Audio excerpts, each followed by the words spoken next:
one thing that nobody else has is your story. If you're afraid of failure or change, let that sink in for a little bit longer. And now that you're listening, I encourage you to explore your interests despite your fears. My name is Brianna Salinas, and my efforts to join different organizations and sports in high school started off as a way to build my resume, honestly. But it became more like an addiction when the rewards were greater than the discomfort. As compared to my high school classmates who didn't put themselves out there, I had a better idea of how and where I wanted to invest my time and money. Stepping outside of your comfort zone provides you with validation to your interests and weaknesses, the importance of actively evolving, and collateral beauty of failure. In terms of interests and weaknesses, the earlier you figure them out, the faster you can validate your passions. At all points in our lives, we develop opinions based on the experiences that we have up until that point. Dr. Koshaba, a psychologist, states that we story everything that we encounter, whether it be family struggles, our love lives, friendships, ups and downs of circumstances, and ways we manage them. So in reality, it's less about the experiences by themselves and more about the meaning that we assign to them that's important. The meaning is what allows us to make valid and appropriate decisions for our lives. For example, from an early age, I had decided I wanted to be a veterinarian, only because I loved my own cute furry pets.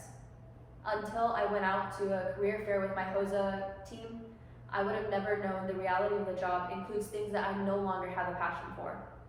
Time and money are things that you can't get back, and I'm thankful that I was able to discover this before starting my first year of college.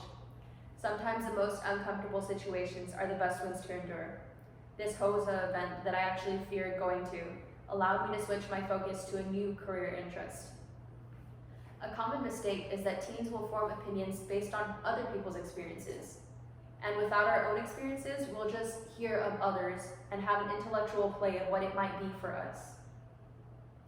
You're always going to run into statements like, my mom's friend's daughter didn't make it through medical school, so you shouldn't try it. Or Sarah said it's really hard and you're not going to make it because general chemistry is just so hard. Many times we sense discomfort and drive away with comments that are invalid to our own path. But you may have ability and willpower to do things that Sarah couldn't. You must develop a filter so that when other people speak about their opinions, they don't affect your own. When you're going after something so awesome, there are going to be people who didn't get there, or people who got there and regret it. They're going to talk to you and say, you shouldn't do it because X, Y, Z, when really this is just a combination of their fears, their insecurities, experiences and values, and it's their generated opinion and not yours. The second benefit I like to bring to light is the value of evolving. The more you can choose to take the risk of being uncomfortable, the more ability you have to actively evolve and maintain a happy lifestyle for yourself. There's no time to stay still when there's so much of the world to try. Dr. Susan Hawes implies that to reduce the chance of burnout, allow yourself to actively test different skills. She recommends to see your passion as a fun and never-ending adventure. For some, taking risks may seem overwhelming, but I've been a firm believer that not all change is progress, but all progress is a result of change. In an article by Asad Mian, he stated, you cannot evolve unless you are willing to change. You cannot choose to occupy your time with the same actions just because you don't know what else you can do. This is a common mistake that a lot of adults make when they become too comfortable with their lifestyle. We get so caught up in the feeling of stability that we just assume that there's nothing else greater to achieve that is worth risking what we already currently have. An editor from the Butchlight says passions are discovered and lost through a lifetime. So don't be afraid to let go of your normalcy.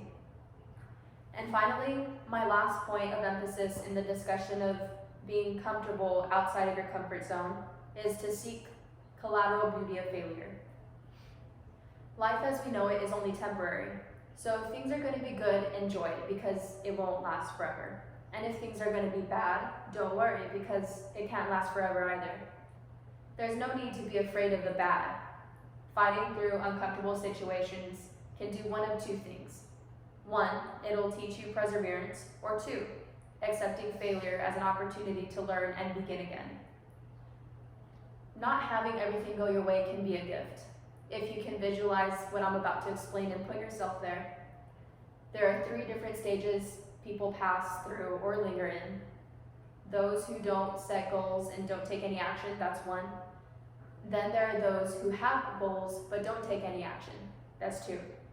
So the difference there is, I want to travel the world, but I'm not going to save any money, and so therefore I'm not going to be able to travel the world.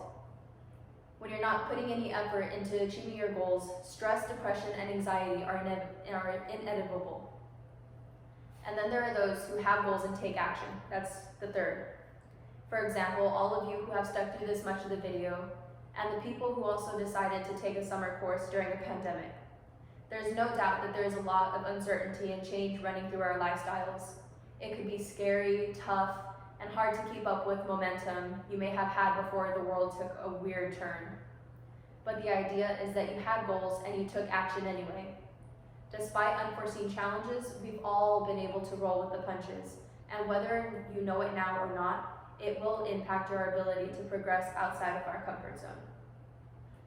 Now, let's say that when you stepped outside of your comfort zone, it wasn't only challenging, but now you failed.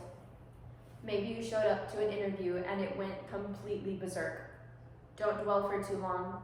As a matter of fact, some of the most successful people in the world failed and hit rock bottom a great amount of times before reaching their goals.